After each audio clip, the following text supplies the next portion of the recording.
Olá, galerinha, tudo bem com vocês? Bom, pessoal, aqui quem vos fala é o professor Leonardo Miranda e hoje irei ministrar para vocês um assunto muito legal da química, tá certo? Que é termoquímica, tá?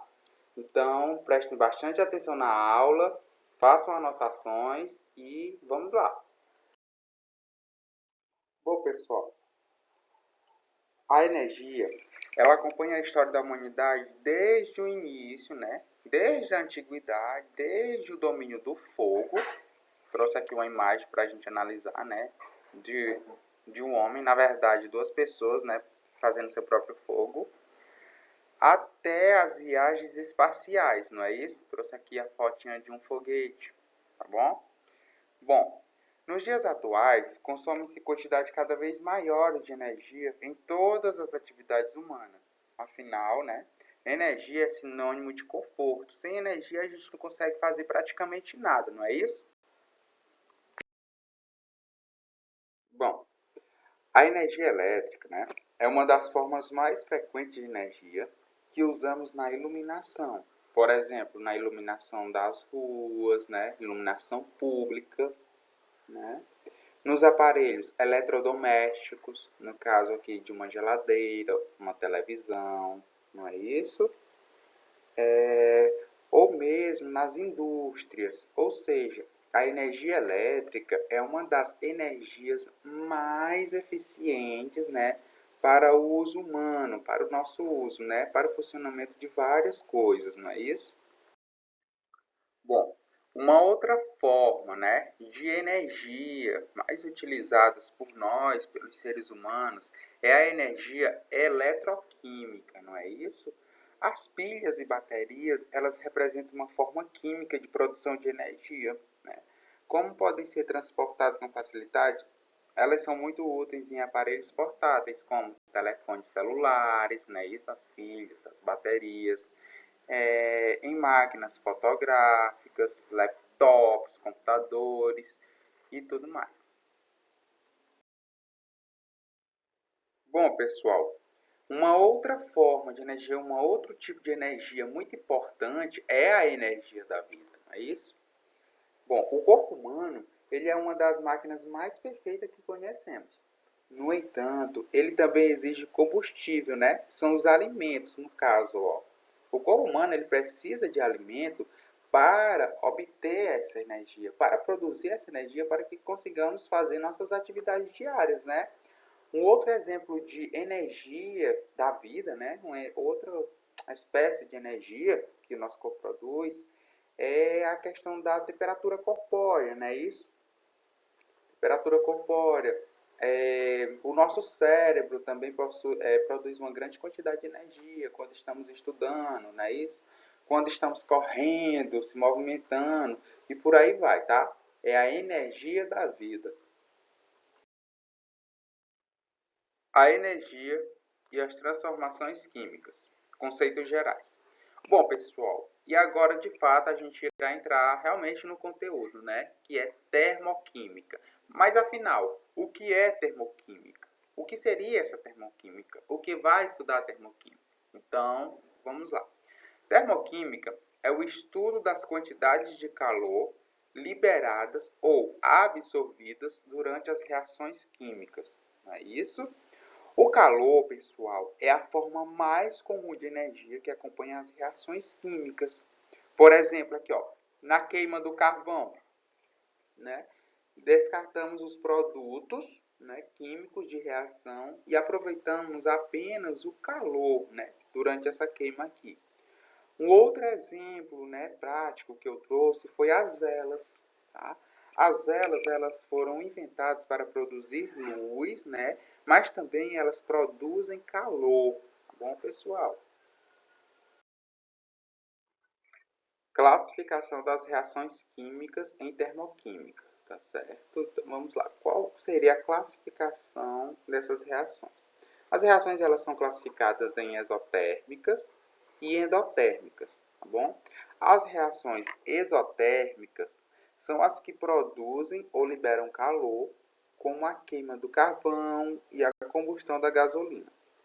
Já as reações endotérmicas são as reações que absorvem calor, né? Como, por exemplo, o cozimento dos alimentos. Aí nós temos exemplo, né, prático das reações endotérmicas. Outros conceitos, pessoal. Sistema aberto. O sistema aberto é a troca de matéria e energia com o meio ambiente. Por exemplo, né, de um recipiente aberto com água sendo aquecido, a gente nota a saída de vapor de água, que seria a matéria, né, e do calor, que seria a energia correspondente. O sistema fechado troca energia, mas não troca matéria com o ambiente. Por exemplo, quando a gente tira uma garrafa de refrigerante fechado da geladeira, ela se aquece, né? Mas não há ganho ou perca de matéria. Tá bom? Seria um exemplo prático para o nosso sistema fechado, o refrigerante. O sistema isolado é o que não troca nem matéria nem energia com o meio ambiente, né? O exemplo mais próximo é o da garrafa térmica, tá certo? A garrafinha de café mesmo, fechada, né? De onde não deve entrar, né? E nem sair matéria ou energia, o calor. Calorimetria versus caloria.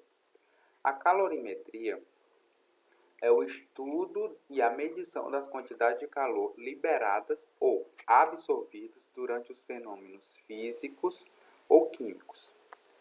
A quantidade de calor, ela costuma ser expressa em calorias, tá certo? A quantidade de calor costuma ser medida em calorias. Caloria é a quantidade de calor necessária para elevar de 14,5 graus Celsius para 15,5 graus Celsius a temperatura de 1 grama de água. Bom?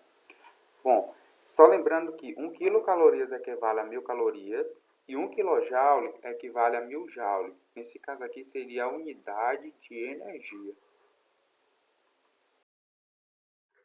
Calorímetro. Os calorímetros, tá? São aparelhos usados para medir a quantidade de calor liberada ou absorvida numa transformação física ou transformação química. Um dos mais simples é o calorímetro de água, né? Eu trouxe aqui um exemplo de um calorímetro, tá? Um dos mais simples de usar é o calorímetro de água, né? Esquematizado aqui nessa figura. Colocando-se, pessoal, um copo ou um becker, né? Dentro da amostra, né? Um corpo aquecido dentro da água do calorímetro, a água ela vai se aquecer. Pela elevação da temperatura da água, a gente pode calcular a quantidade de calor, né? Liberada pelo corpo ou reação. Então, para realizarmos este cálculo, né, a gente precisa realizar um cálculo, devemos recorrer aos nossos conhecimentos de física, né, em que eu tenho uma formulazinha Q igual a M vezes C vezes delta T, né, e temos que o Q ele equivale à quantidade de calor, o Mzinho aqui é a massa do corpo ou a substância, né, temos aqui o Czinho, que equivale ao calor específico, e o ΔT, como a gente sabe, né, que é a variação de temperatura. Tá bom? E por fim, calor específico. O calor específico é a quantidade de calor necessária para elevar a 1 grau Celsius a temperatura de 1 grama da substância. Então, garotada, eu trouxe para vocês um exemplo muito prático de calor específico e um alerta aí para vocês, tá bom? Cuidado, né, pessoal, para não se queimar com um pastel, né, na hora de comer um pastel quente, não é isso? Quando a gente vai à feira ou em casa mesmo, ou na escola, no próprio instituto, né, a gente vai lá, lancha o pastel e ele está quente e a gente acaba se queimando com o recheio, né? O recheio, né, ele é mais quente porque ele tem um calor específico mais elevado que a casca do pastel, tá? Por isso que a gente deve ter esse cuidado aí.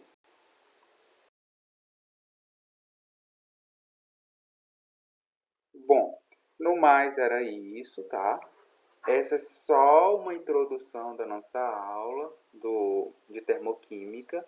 A gente tem muita coisa ainda pela frente, tá? O capítulo é um pouco longo, mas vai dar certo. Qualquer dúvida, vocês podem estar mandando mensagem, tá certo? Podem estar tirando dúvida pelo meu e-mail, disponibilizei aqui para vocês, pela plataforma ou pelo meu WhatsApp, tá certo? Qualquer coisa vocês podem estar chamando lá para a gente tirar dúvidas sobre a aula, tá? Pessoal, bons estudos, tá? Façam anotações, pesquisem por fora, por livros, vídeos na internet, no YouTube tem vários, tá certo? Artigos, estudem, tá? Então, até a próxima aula.